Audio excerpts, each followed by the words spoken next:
Tashdalek, welcome to Global Alliance for Tibet and Persecuted Minorities. I'm Tsering Pasang. Today, our topic is His Holiness the 14th Dalai Lama of Tibet, the 1989 Nobel Peace Laureate.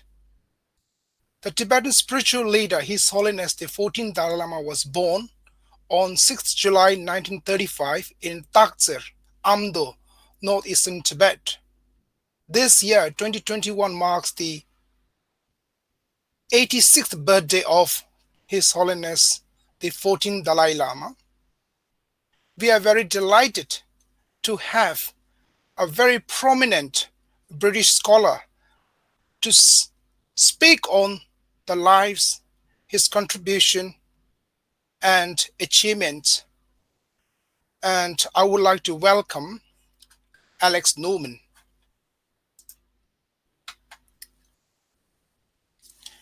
And welcome, Alex Norman. Tashdalek to you. Tashdalek. And if I briefly introduce Alex Norman, he is the founder and the director of the Dalai Lama's Center for Compassion in Oxford, England. He holds a BA in philosophy and theology and a master's in Oriental studies from the University of Oxford. After his stint in the British Army as an officer, Alex Norman worked as a journalist for The Spectator, a weekly British magazine on politics, culture, and current affairs. The Spectator is the oldest weekly magazine in the world. The current British Prime Minister, Boris Johnson, was once the editor of The Spectator. An acclaimed scholar on Tibet and the Dalai Lama, Alex Norman is a long-time associate of His Holiness, having worked closely with the Tibetan leader on his autobiography, Freedom and Exile in 1990. His other work on the Dalai Lama include Ethics for the New Millennium. That's that. Oops, there we go. And the Freedom and Exile. There we go. That's that.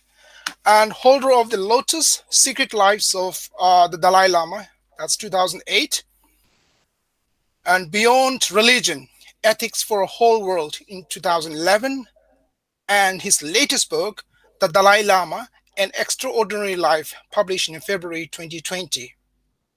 In addition, Alex Norman has served as a speechwriter for His Holiness the Dalai Lama and on the Tibetan Leaders Special Review Committee. Alex Norman is also the president of the London-based charity Help Tibet, and he has been supporting the charity for over past decade. Now, without taking any more time, I'm going to invite Alex Norman to speak on this important subject. Especially the reincarnation of the Dalai Lama is much talked about, with strong interference from the Chinese communist regime in Beijing. So I'll hand over to Alex. Thank you very much, Tsering Pasang. It's a great honor to be invited to speak on this auspicious occasion of His Holiness's 86th birthday. And I'm always reminded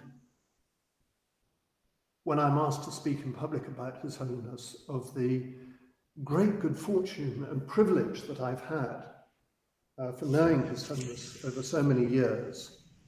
I first met him in 1987 when I went to interview him for The Spectator, and I most recently saw him in 2019, just before the pandemic broke.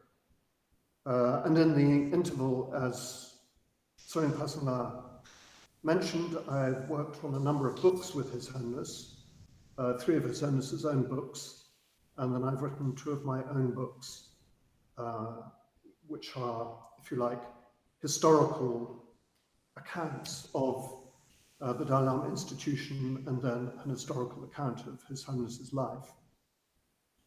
The most recent one being this one here, which came out last year.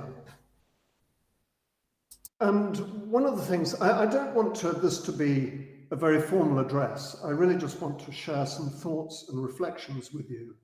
And I regret that I'm having to do this in English and to have to admit that my spoken Tibetan is so poor that I can't give any kind of speech in Tibetan.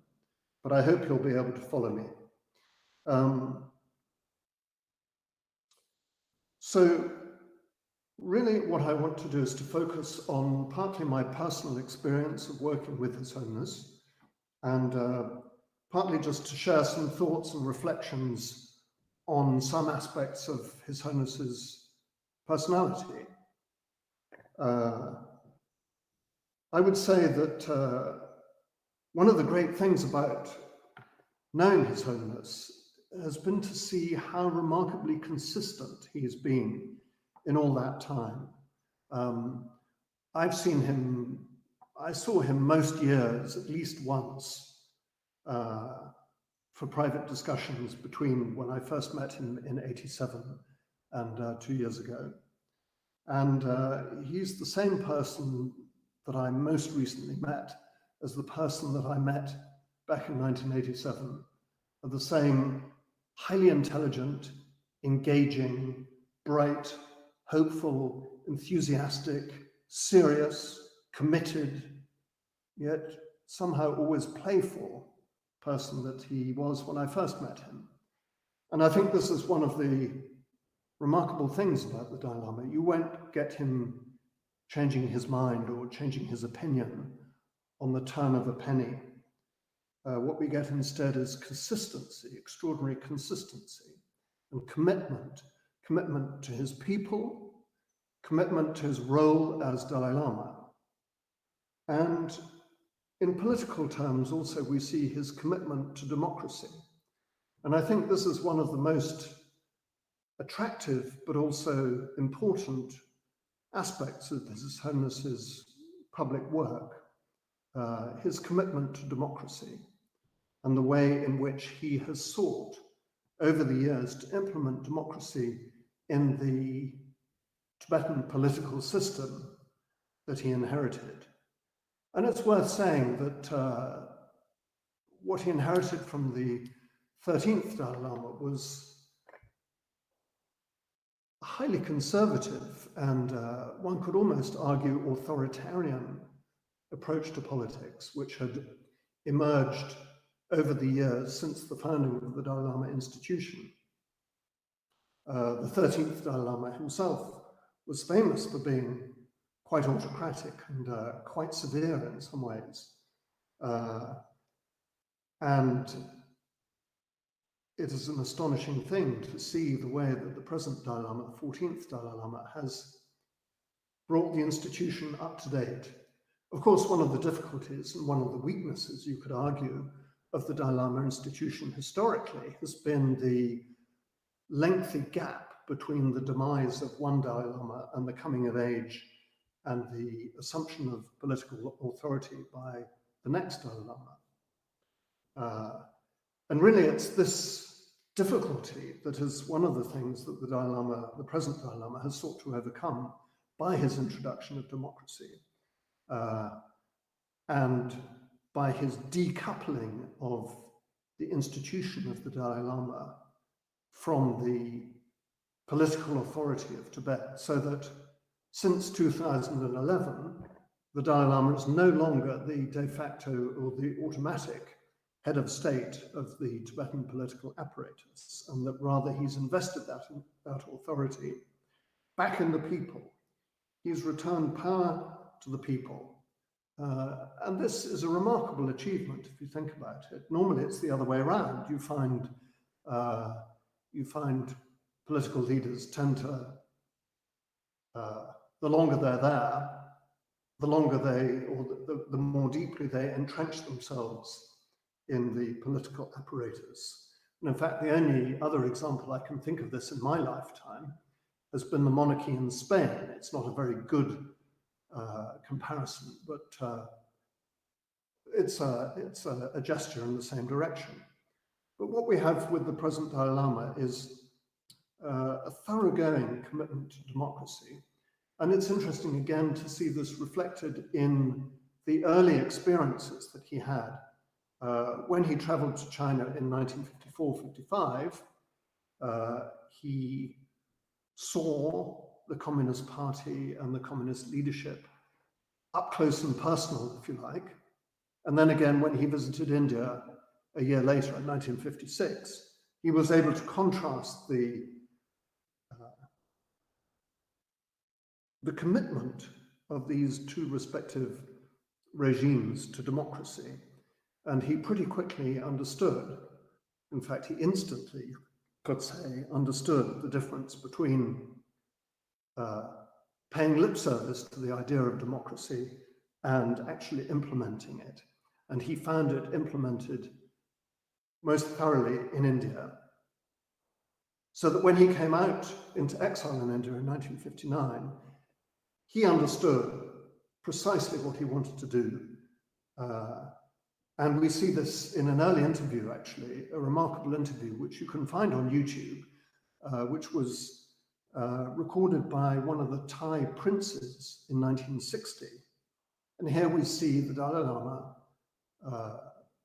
affirming his commitment to reform, to change, yet also to preserving the best of what the Tibetan tradition had to offer. And for the Dalai Lama, of course, what the best that the Tibetan tradition has to offer is the religious tradition. And it's that he sought to preserve rather than the political institutions that he inherited. So we can talk of the Dalai Lama's farsightedness, his farsightedness in seeing that he had a unique opportunity at the time of coming into exile in 1959 to do away with a lot that had accumulated around the institution of the Dalai Lama, a lot of the formality, a lot of the, the fixed ideas about how things should be done. And he understood, he grasped immediately that democracy was the way in which he could bring about change, and he could realign the institution of the Dalai Lama with the wishes of the people, and that it was the people rather than the institution itself that was important, and that his job was not to serve the institution, or rather that in serving the institution, the best way that he could do it was by serving his people. And I think rather in the same way that Queen Elizabeth II has demonstrated over almost as long a period her commitment to the monarchy and also her commitment to her people and to the Commonwealth. We see the same dedication, but perhaps one could say even more so in the case of the Dalai Lama, because after all, the British monarchy has inherited a rather different political system than the system that the Dalai Lama inherited. And his great achievement has been to implement this reform of the Dalai Lama institution. So I would say that this is really the crowning achievement of his career, his political career, if you like, the way in which he, right from the earliest times, wanted to bring about and institute a democratic constitution for the future, for a future possible free Tibet. And this was in the teeth of some considerable opposition. There were many who felt very uncomfortable when he insisted that a 2/3 majority could actually remove the Dalai Lama from office. Many of the more conservative members of his office felt that this was a bridge too far, we might say. But no, the Dalai Lama insisted that that clause had to be there right from the beginning. And he's been faithful to that right up to the present time. And what's interesting to see now is that as he approaches what he would call great old age, after all, he'll soon be 90 years old, and he's now beginning to think of the future, not just for himself, and not just for the people of Tibet, but also of the institution itself. And he's made quite clear that there will be the 15th Dalai Lama, but only on one condition. And that one condition is that the people themselves want a 15th Dalai Lama. If the people want a 15th Dalai Lama, there will be one. If the people decide that they have no use for a 15th Dalai Lama, he's made it quite clear that there will not be one. So again, we see the democratization of the institution carried through to its logical conclusion. And again, we see this in marked contrast to the attitude of the People's Republic of China, who claim that the appointment of the 15th Dalai Lama is a matter for themselves and for themselves alone. This seems to an outsider, such as myself, and to many others who watch Tibetan politics from a distance, to be a completely ludicrous claim. How could it be that the avowedly atheistic Chinese Communist Party could claim that the institution of the Dalai Lama is a matter of their, it lies within their jurisdiction? How could it be that they even acknowledge the system of reincarnation that obtains in Tibet, when they themselves deny that there is anything other than this one life, this one world? So that seems a remarkable contradiction. And yet we have to remember that this attempt on the part of the Chinese leadership, the Chinese authorities, to usurp and suborn the Tibetan political process is a very old one. It has a long history and dates back to the Qing dynasty, several hundred years. In fact, you could say that the last 300 years has been characterized by a continuous struggle between the Chinese and the Tibetans, whereby the Chinese have sought to assert their authority. Now, of course, today, since 1959, since the so-called peaceful liberation of Tibet, it's very obvious that the Chinese do indeed control all of the political institutions within Tibet itself. But the one thing that they haven't succeeded in controlling is the one thing that has shown itself to be even more powerful than the leadership of the Communist Party, and that is the human spirit. The human spirit has shown itself throughout history, throughout every culture, throughout every religious dispensation, to be stronger and more resilient than mere secular authority. And so long as the Tibetan people retain their spirit, retain their belief, retain their culture, retain their commitment to their religion, to their culture, and to the Dalai Lama, I think we will see the Chinese fail again and again to assert full authority. It will always elude them, because the spirit, the human spirit, and the human spirit which expresses itself most naturally in democratic forms, is one thing that will always elude them. So I think this is another remarkable testament to the Dalai Lama's farsightedness. He sees this, he understands this, and he trusts the Tibetan people, he trusts their judgment, and he trusts their commitment. So at the end of this short address, I would like to say that if anybody wishes to give His Holiness a birthday present, they could do no better than indeed the American administration did in 2020, just a year ago, when they affirmed their commitment to the principles of democracy and said that the future reincarnation of the Dalai Lama is a matter for the Tibetan people. If people wish to give the Dalai Lama a present, I think it would be in their commitment and affirmation of their commitment to the principles of democracy and the wisdom of the people. Thank you very much indeed for asking me to join you.